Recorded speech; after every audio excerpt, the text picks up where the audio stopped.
যে কোনো উপায়ে দুর্নীতি অর্থ পাচার বন্ধ করতে হবে মন্তব্য হাইকোর্টের। প্রতি বছর সরকারি কর্মকর্তা কর্মচারীদের সম্পত্তির হিসাব দাখিলের নির্দেশ। ভারী বর্ষণ ও উজানের ঢলে ফেনীতে আকস্মিক বন্যা, 2 উপজেলায় বন্ধ এইচএসসি পরীক্ষা। তৃতীয় দফা প্লাবিত সিলেট সুনামগঞ্জ। জাতীয় পেনশন কর্তৃপক্ষের স্পষ্টীকরণ প্রেস রিলিজ প্রত্যাখ্যান করলেন পাবলিক বিশ্ববিদ্যালয়ের শিক্ষকরা, কর্মবিরতি চালিয়ে যাওয়ার ঘোষণা। এবার নারায়ণগঞ্জের রূপগঞ্জে জঙ্গি আস্তানা সন্দেহে বহুতল ভবন ঘেরাও, ভেতরে অবস্থানকারী বোম এক্সপার্ট, জানালো এটিইউ।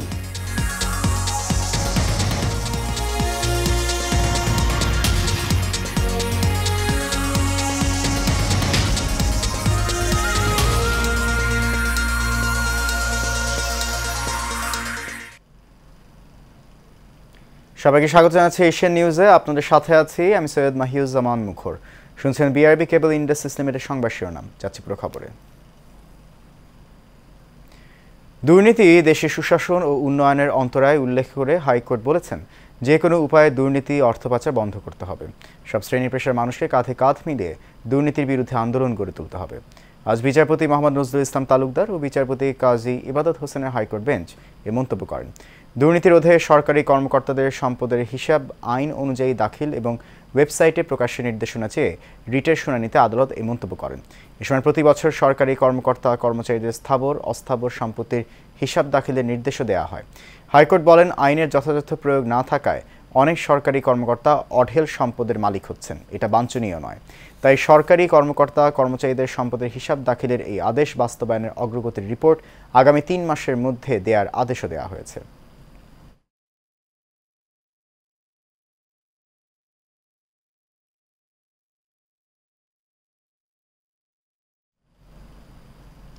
ভারী বর্ষণ ও ভারতের উজানের পানিতে আকস্মিক বন্যায় ফেনীর 2 উপজেলার আজকের এইচএসসি ও সমমানের পরীক্ষা স্থগিত করা হয়েছে বলে জানিয়েছেন জেলা প্রশাসক মোসাম্মদ শাহিনা আক্তার। সকালে ফেনী জেলা প্রশাসক মোসাম্মদ শাহিনা আক্তার এই তথ্য নিশ্চিত করেন। আজ বাংলা দ্বিতীয় পত্র বিষয়ে পরীক্ষা হওয়ার কথা ছিল। জেলা প্রশাসক জানান, ভারী বর্ষণ ও উজানের পানিতে জেলার বিভিন্ন এলাকায় বন্যা দেখা দিয়েছে। এতে ফুলগাজী ও পরশুরাম এলাকা পরীক্ষা নেওয়ার অনুপযোগী হয়ে পড়েছে। ফেনীর মুহুরী নদীর পানি বিপদসীমার 130 সেন্টিমিটার উপর দিয়ে প্রবাহিত হচ্ছে। বন্যা নিয়ন্ত্রণ বাঁধের 4টি স্থান ভেঙে জেলার ফুলগাজী ও পরশুরাম উপজেলার বেশ কয়েকটি গ্রাম প্লাবিত হয়েছে। এদিকে বন্যা কবলিত এলাকা পরিদর্শন করেছেন পানি সম্পদ প্রতিমন্ত্রী জাহিদ ফারুক এমপি। এ সময় ফেনী 1 আসনের সাংসদ আলাউদ্দিন আহমেদ চৌধুরী নাসিম, জেলা প্রশাসক শাহিন আরা সহ আরও অনেকে উপস্থিত ছিলেন। আমরা এটা থেকে উঠানোর চেষ্টা করব। আমাদের ইচ্ছা হলো আগামী বর্ষা মৌসুমের আগেই আমরা এখানে কাজ শুরু করব, কিন্তু আপনাদের প্রতি অনুরোধ থাকবে যে আপনারা এই সংসদ সদস্যের সঙ্গে থাকবেন। এখানে যখন কাজ চলমান থাকবে, যাতে করে কাজের মান ভালো হয়, সেই জন্য আপনারা লক্ষ্য রাখবেন। 2 দফা বন্যার রেশ কাটতে না কাটতেই প্রবল বর্ষণ ও পাহাড়ি ঢলে আবার বন্যার মুখোমুখি হয়েছে সিলেট ও সুনামগঞ্জের বাসিন্দারা। গত 24 ঘন্টায় সুনামগঞ্জে 170 মিলিমিটার, সিলেটের কানাইঘাটে 54 মিলিমিটার বৃষ্টি হয়েছে। সিলেট ও সুনামগঞ্জ জেলার বিভিন্ন জনপদ প্লাবিত হয়েছে। আলামিনে পাঠানো তথ্যছবিতে বিস্তারিত জানাচ্ছেন অনুপ্রীতি আদিত্য। অতিবৃষ্টি ও পাহাড়ি ঢলে সুনামগঞ্জের সবগুলো নদী বিপদসীমার উপর দিয়ে প্রবাহিত হচ্ছে। ভারতের মেঘালয় চেরাপুঞ্জিতে 2 দিন ধরে বৃষ্টিপাত অব্যাহত থাকায় জেলার প্রধান নদী সুরমাকালিনী ও কুশিয়ারা কানায় কানায় ভরে বন্যা সৃষ্টি হয়েছে। এতে করে সুনামগঞ্জ জেলা সদর, দুয়ারা বাজার, ছাতক, বিশ্বম্বরপুর, তাহিরপুর সহ অধিকাংশ উপজেলার রাস্তাঘাট পানিতে তলিয়ে গেছে। ফলে জেলা সদরের সাথে ওইসব উপজেলার যোগাযোগ বিচ্ছিন্ন হয়ে পড়েছে। বর্ষায় অতিবৃষ্টিতে প্রোডাকশন ওয়াল ভেঙে পড়ে গেছে, যেটা আমার ঘরের রিস্ক হয়ে গেছে। প্রায় কয়েক লক্ষ টাকা লিয়ে টান দিবে। ঘরের ভিতরে পানি উঠছিল, পানিটা কিছুদিন 2 দিন ভালো যাওয়াতে কিছুটা কমছে, এখন আবার পানি বাড়তে শুরু করছে। গরু বাছুর যদি আরেকটু পানি বাড়ে আর কি, খুব সমস্যা আছে। জেলা প্রশাসন মহোদয় এবং মেয়র মহোদয় যাতে আশ্রয় কেন্দ্রটি খুলে দেওয়ার জন্য বিশেষভাবে অনুরোধ করতেছি। পানি উন্নয়ন বোর্ডের নির্বাহী প্রকৌশলী মামুন হাওলাদার জানান, ভারতের চেরাপুঞ্জিতে ভারী বৃষ্টিপাতের ফলে নদ নদী ও হাওরের পানি বাড়ছে, ফলে বন্যা পরিস্থিতি দেখা দিয়েছে। তবে আগামী 5 জুলাই পর্যন্ত সিলেট সুনামগঞ্জে বৃষ্টিপাত হবে। আবহাওয়া পরিস্থিতি ভালো হলে পানি কমতে পারে। পানিবন্দী মানুষদের আশ্রয় কেন্দ্রে যাওয়ার জন্য আশ্রয় কেন্দ্রগুলো খুলে দিয়েছে জেলা প্রশাসন। অনুকৃতি আদিত্য, এশিয়ান টেলিভিশন। সর্বজনীন পেনশনের প্রত্যয় স্কিম বাতিলের দাবিতে দ্বিতীয় দিনের মতো সর্বাত্মক কর্মবিরতি পালন করছেন ঢাকা বিশ্ববিদ্যালয় সহ দেশের ৩৫টি পাবলিক বিশ্ববিদ্যালয়ের শিক্ষক, কর্মকর্তা ও কর্মচারীরা। প্রত্যয় স্কিম প্রত্যাহার না হলে আন্দোলন চালিয়ে যাওয়ার হুঁশিয়ারি দেন তারা। এছাড়া জাতীয় পেনশন কর্তৃপক্ষের স্পষ্টীকরণ প্রেস রিলিজ প্রত্যাখ্যান করেছেন পাবলিক বিশ্ববিদ্যালয়ের শিক্ষকরা। দেখুন এইচ.এ. মিতুর রিপোর্ট। প্রত্যয় স্কিম ঘোষণার পর থেকেই ক্ষোভে ফুঁসছেন পাবলিক বিশ্ববিদ্যালয়ের শিক্ষক, কর্মকর্তা ও কর্মচারীরা। এটি বাতিলের দাবিতে দ্বিতীয় দিনের মতো সর্বাত্মক কর্মবিরতি দিয়ে ঢাকা বিশ্ববিদ্যালয়ের কলাভবনের মূল ফটকে অবস্থান নিয়েছে শিক্ষকরা। আর সকাল থেকে বৃষ্টিকে উপেক্ষা করে প্রশাসনিক ভবনের প্রবেশপথে জড়ো হন কর্মকর্তা, কর্মচারীরা। আগামী প্রজন্মের জন্য আমার উত্তরাধিকারের সুরক্ষা বলয় নিশ্চিত করবার জন্য এই আন্দোলন। দাবি পূরণে এখন পর্যন্ত সরকারের পক্ষ থেকে কোনো আশ্বাস না পাওয়ায় আন্দোলন চালিয়ে যাচ্ছে শিক্ষক, কর্মচারীরা। এতে অচল হয়ে পড়েছে ঢাকা বিশ্ববিদ্যালয় ক্যাম্পাস। বন্ধ রয়েছে শিক্ষার্থীদের সব ধরনের ক্লাস ও পরীক্ষা। আন্দোলনকারীরা বলছেন, প্রত্যয় স্কিম অরোপের কারণে তাদের পারিবারিক সুরক্ষা নষ্ট হবে। স্কিম প্রত্যাহার না হলে আন্দোলন চালিয়ে যাওয়ার হুঁশিয়ারি দেন তারা। এখন পরবর্তী আমি প্রমোশনে গেলে আমি সেটা নতুন চাকরি হিসাবে গণ্য হবে, নতুন অ্যাপয়েন্টমেন্ট হিসেবে দেওয়া হবে আমাকে, কিন্তু আমি কিছুই পাবো না। যে ৩৫ বছর চাকরি করলাম, আমার বেনিফিটটা কি? এখন হঠাৎ করেই যে পেনশন নীতিমালাটা বা চলে আসলো যে আমরা এখন পেনশন পাবো না, তো সেই ক্ষেত্রে আমার যে পরিকল্পনা ছিল আমার বাল বাচ্চা নিয়ে আমি পেনশনের টাকা নিয়ে ভালো অবস্থায় থাকবো, সেটা তার আমার পক্ষে সম্ভব হবে না। শিক্ষকরা জানান, এই পেনশন স্কিম বিদ্যমান সুযোগ সুবিধা কর্তনের মাধ্যমে শিক্ষক সমাজের মর্যাদা হরণ, অর্থনৈতিক অনিশ্চয়তা ও মনস্তান্ত্রিক সংকট তৈরির কারণ হয়ে দাঁড়াবে। মেধাবী নাগরিক তৈরি করে বিশ্ববিদ্যালয়গুলো, এটা অস্বীকার করার কোনো উপায় নাই। সেখানে যদি আমরা হাত দেই, সেই কোয়ালিটির মধ্যে যদি আমরা হাত দেই, যদি আমরা উচ্চশিক্ষায় সেখানে আমরা সমঝোতায় যাই, তাহলে আমাদের এই দীর্ঘমেয়াদী রাষ্ট্রের যে ক্ষতি সেটা কিন্তু আমরা পূরণ করতে পারবো না। যারা ভবিষ্যতে এই পেশায় আসার মতো তাদেরকে এই বর্তমান প্রস্তাবিত প্রকল্প দ্বারা ইনফ্যাক্ট নিরুৎসাহিত করা হচ্ছে। একটা আমলাতন্ত্র এই বিশ্ববিদ্যালয়ের শিক্ষকদের উপর এভাবে জেঁকে বসবে একটার পর একটা, অনেক বছর ধরেই এটা হচ্ছে। বিশ্ববিদ্যালয়ের নানান ফর্মে এটা বলার চেষ্টা করেছে। এখন তো আর শিক্ষকদের পিছনে যাওয়ার মতো কোনো জায়গা আছে বলে শিক্ষকরা ব্যক্তিগতভাবে মনে করে না। এদিকে ক্লাস পরীক্ষা বন্ধ থাকায় ভোগান্তিতে পড়েছে বিশ্ববিদ্যালয়ের শিক্ষার্থী ও সেবা প্রার্থীরা। H A. Mitu, Asian television, Dhaka. নারায়ণগঞ্জের রূপগঞ্জের বরপা এলাকায় জঙ্গি আস্তানা সন্দেহে 4তলা একটি বাড়ি ঘিরে রেখেছে পুলিশের অ্যান্টি টেররিজম ইউনিট। গোয়েন্দা অনুসন্ধানে পাওয়া তথ্যের ভিত্তিতে সকাল 10:30টার দিকে ওই বাড়িটি ঘেরাও করে এটিইউ এর একটি দল। বিষয়টি নিশ্চিত করে অ্যান্টি টেররিজম ইউনিটের পুলিশ সুপার মাহফুজুল আলম রাসেল জানান, ভেতরে অবস্থানকারী সদস্য বম এক্সপার্ট, তাই অভিযানের ব্যাপারে পুরোপুরি সতর্কতা অবলম্বন করা হয়েছে। তিনি আরও জানান, গত মাসে 8 ও 9 তারিখে নেত্রকোনায় অভিযান পরিচালনা করা হয়। সেখান থেকে প্রাপ্ত তথ্যের ভিত্তিতে দেশব্যাপী অনেকগুলো অভিযান পরিচালনা করা হয়েছে। এরই ধারাবাহিকতায় কক্সবাজার থেকে একজনকে গ্রেফতার করা হয়। তার কাছ থেকে প্রাপ্ত তথ্যের ভিত্তিতে নারায়ণগঞ্জের রূপগঞ্জের বরপা এলাকায় 4তলা বাড়িটি ঘেরাও করা হয়েছে।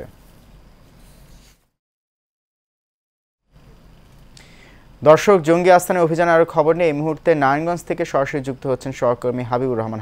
হাবিব, অভিযানের সবশেষ কী তথ্য আছে আপনার কাছে আমাদের জানান।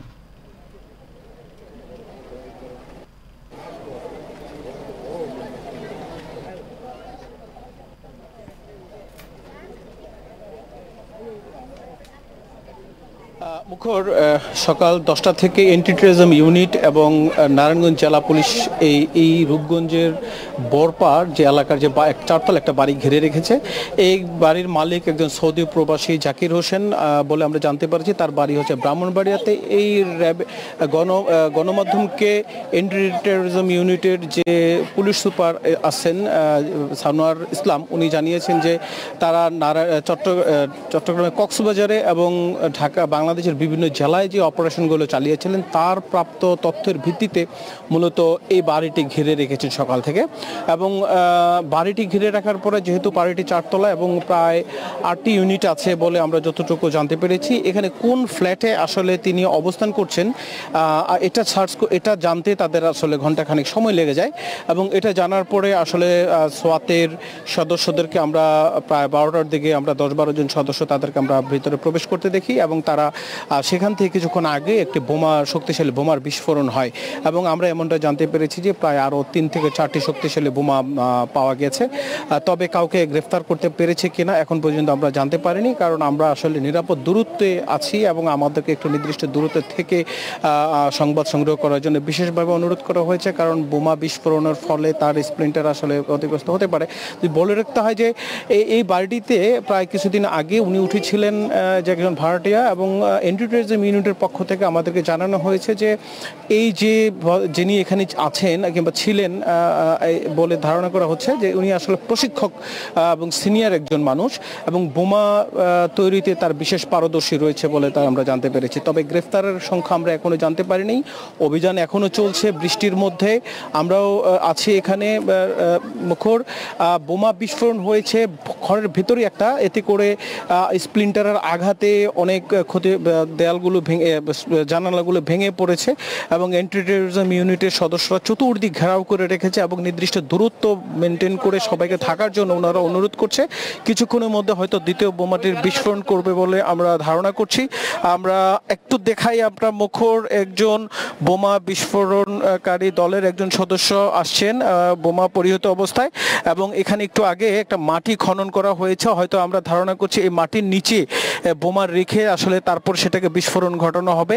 এবং এন্টি টেরোরিজম ইউনিটের যে পুলিশ সুপার আছেন উনি আছেন স্পটে, এবং পুলিশ সুপার এবং যিনি বোমা বিস্ফোরণকারী বোম ডিসপোজাল ইউনিটের একজন সদস্যকে আমরা দেখতে পাচ্ছি, উনিও আছেন স্পটে এবং আমাদেরকে নিরাপদ দূরত্বে থাকার জন্য দূরত্বে যাওয়ার জন্য আসলে অনুরোধ করা হচ্ছে। আমরা ধারণা করছি এখানে কিছুক্ষণের মধ্যে বোমা বিস্ফোরণ ঘটানো হবে, তবে অত্যন্ত শক্তিশালী বলে আমরা জানতে পেরেছি। কিছুক্ষণ আগেও আমরা যেটা দেখলাম যে বিকট শব্দে আসলে প্রথম বোমাটি বিস্ফোরণ ঘটানো হয়েছিল এবং আমরা প্রায় আধা কিলো থেকে 1 কিলোমিটার দূরে থেকে আসলে সংবাদ সংগ্রহ করতে হচ্ছে এবং অত্যন্ত ঝুঁকিপূর্ণ বিধায় আমাদেরকে একটু দূরে থাকার জন্য তাদের পক্ষ থেকে বলা হয়েছে।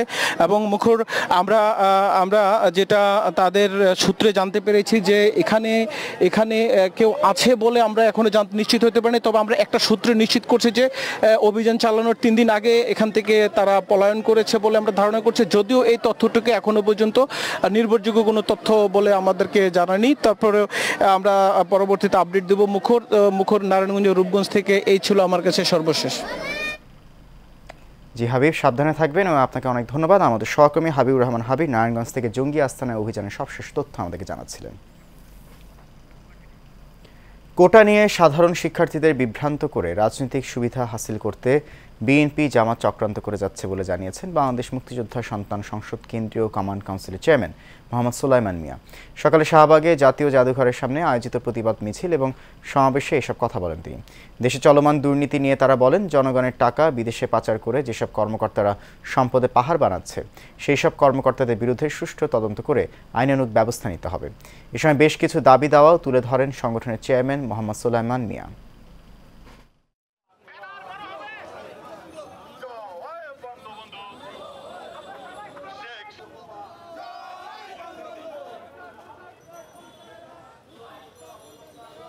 কোঠা নিয়ে রাজনীতি করার চেষ্টা করলে আপনাদের রাজনীতির ফল এবং পরিণতি কোনোদিনও ভালো হবে না। এই দেশে বীরের সন্তানরা এখনো সক্রিয় আছে।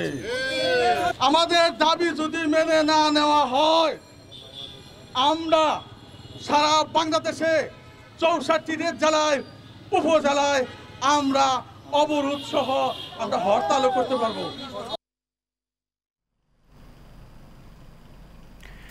আলফা ইয়োগা সোসাইটি সংগঠনের কার্যক্রম পরিচালনা, উদ্দেশ্য এবং আদর্শ প্রচারের লক্ষ্যে রমনা পার্ক ঢাকা থেকে গোপালগঞ্জ গমন করেছেন। ইয়োগা ও মেডিটেশনের মাধ্যমে শারীরিক ও মানসিক প্রশান্তি অর্জন করা যায়, তা সবার মাঝে ছড়িয়ে দেওয়াই মূল লক্ষ্য বলে জানান আয়োজকরা। তার টুঙ্গিপাড়ায় জাতির পিতা বঙ্গবন্ধু শেখ মুজিবুর রহমানের সমাধি পরিদর্শন করে শ্রদ্ধা নিবেদন করেন। এ সময় উপস্থিত ছিলেন সংগঠনের সভাপতি মোহাম্মদ নিজামুদ্দিন, প্রধান উপদেষ্টা মোহাম্মদ শামসুল আলম, দপ্তর সম্পাদক মোহাম্মদ মাহাদি হাসান সহ অন্যান্যরা।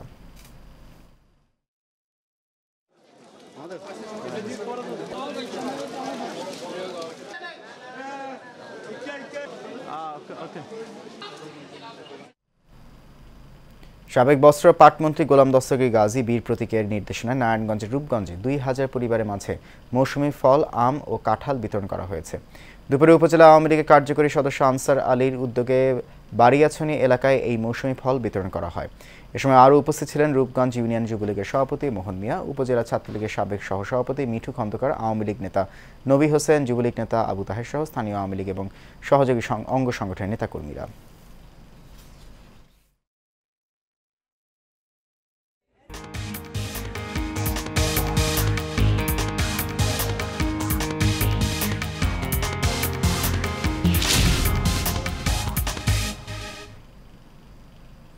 জানাবো আন্তর্জাতিক প্রসঙ্গ।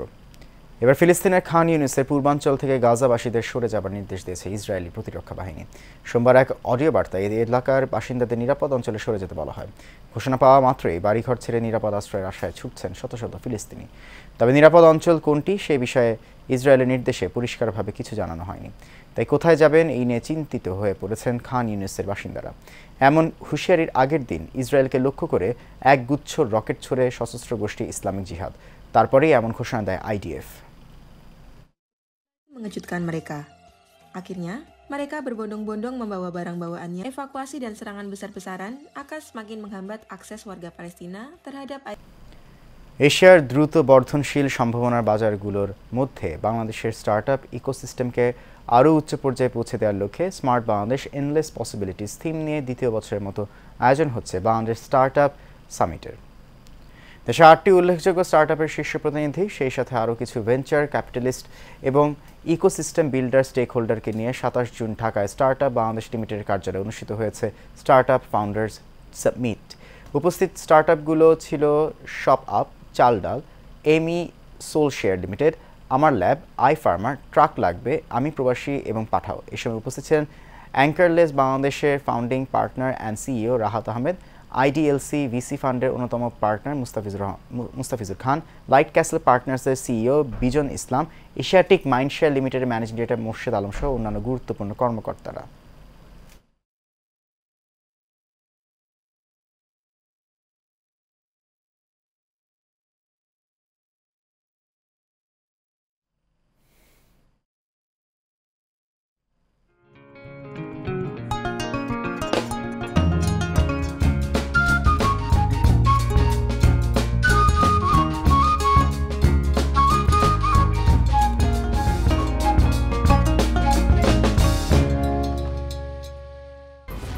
এক্সপার্ট B500 CWR স্বাধীনতার সুবর্ণ জয়ন্তীতে নতুন বাংলাদেশ গড়ার প্রত্যয়।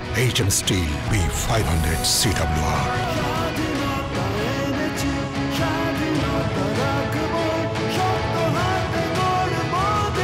HM steel. এবার HM স্টিল চট্টগ্রাম সংবাদ। বঙ্গবন্ধুর ঘনিষ্ঠ সহযোগী, মহান মুক্তিযুদ্ধের কীর্তিমান সংগঠক, 6 দফা আন্দোলনের অগ্রদূত, ঐতিহাসিক আগরতলার ষড়যন্ত্র মামলায় অন্যতম অভিযুক্ত অবিভক্ত চট্টগ্রাম জেলা আওয়ামী লীগের কোষাধ্যক্ষ, রাষ্ট্রীয় স্বাধীনতা পদকে ভূষিত মানিক চৌধুরীর 44তম মৃত্যুবার্ষিকী উপলক্ষে আলোচনা সভা অনুষ্ঠিত হয়েছে। স্বাধীনতা সংগ্রামী মানিক চৌধুরী স্মৃতি পরিষদের উদ্যোগে চট্টগ্রাম প্রেস ক্লাব মিলনায়তনে অনুষ্ঠিত এই সভায় অতিথি ছিলেন চট্টগ্রাম জেলা পরিষদের চেয়ারম্যান ATM পেয়ারুল ইসলাম, চট্টগ্রাম মহানগর আওয়ামী লীগের সভাপতি মাহাতাবউদ্দিন চৌধুরী, CDA চেয়ারম্যান মোহাম্মদ ইউনুস, চট্টগ্রাম দক্ষিণ জেলা আওয়ামী লীগের সাধারণ সম্পাদক মফিজুর রহমান সহ নেতৃবৃন্দ।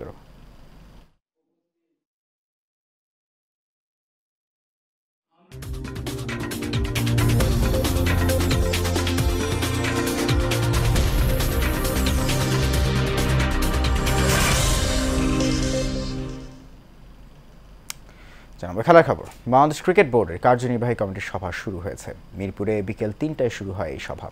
এবারে বোর্ড মিটিংয়ে বেশ কিছু গুরুত্বপূর্ণ বিষয় নিয়ে আলোচনা হচ্ছে। এর মধ্যে উল্লেখযোগ্য জাতীয় দলের প্রধান কোচ চন্ডিকা হাথুরু সিংয়ের ভবিষ্যৎ, এছাড়া অন্যান্য কোচদের চুক্তি নবায়ন, গেম ডেভেলপমেন্ট আর ফ্যাসিলিটি বিভাগের আপডেট নিয়েও আলোচনা হচ্ছে। বরিশাল বিভাগ থেকে মনোনীত পরিচালক আলমগীর হোসেন আলোর মৃত্যুতে শূন্য হওয়া পদ নিয়েও হবে আলোচনা। এজেন্ডায় না থাকলেও সভায় বিশেষ গুরুত্ব পেতে পারে নারী টি-20 বিশ্বকাপের আয়োজন।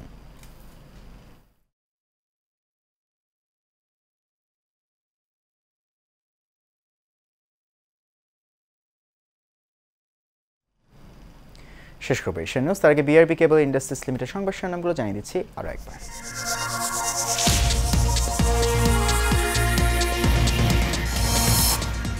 যে কোনো উপায়ে দুর্নীতি অর্থ পাচার বন্ধ করতে হবে মন্তব্য হাইকোর্টের। প্রতি বছর সরকারি কর্মকর্তা কর্মচারীদের সম্পত্তির হিসাব দাখিলের নির্দেশ। ভারী বর্ষণ ও উজানের ঢলে ফেনীতে আকস্মিক বন্যা, 2 উপজেলায় বন্ধ এইচএসসি পরীক্ষা, তৃতীয় দফা প্লাবিত সিলেট সুনামগঞ্জ। জাতীয় পেনশন কর্তৃপক্ষের স্পষ্টীকরণ, প্রেস রিলিজ প্রত্যাখ্যান করলেন পাবলিক বিশ্ববিদ্যালয়ের শিক্ষকরা, কর্মবিরতি চালিয়ে যাওয়ার ঘোষণা। এবং নারায়ণগঞ্জের রূপগঞ্জে জঙ্গি আস্তানা সন্দেহে বহুতল ভবন ঘেরাও, ভেতরে অবস্থানকারী বম এক্সপার্ট, জানালো এটিইউ।